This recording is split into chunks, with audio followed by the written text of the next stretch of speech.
kryje się głęboka teologiczna prawda. Dopiero bowiem wtedy, gdy spełniło się czytane przed chwilą proroctwo Micheasza o władcy, który miał wyjść z Betlejem, a którego pochodzenie od początku, od dni wieczności, władcy, który paść będzie mocą pańską w majestacie imienia Pana Boga swego i który będzie pokojem, dzieje świata, a w tym wszystkim przede wszystkim dzieje człowieka w Bożym planie miłości osiągnęły, jak pisał Jan Paweł II, swój zenit.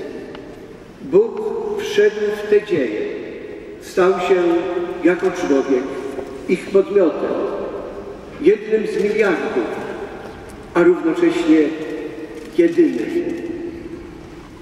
Jako jedyny podmiot dziejów Chrystus rzucił światło, w którym ludzie mogą i ciągle, aż do skończenia świata, będą mogli odczytywać swoje w nich miejsce oraz związane z nim powołanie.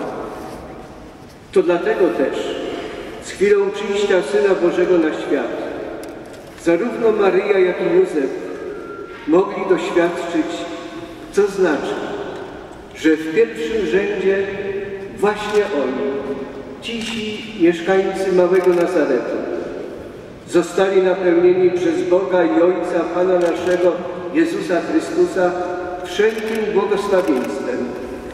błogosławieństwem duchowym na wyżynach niebieskich.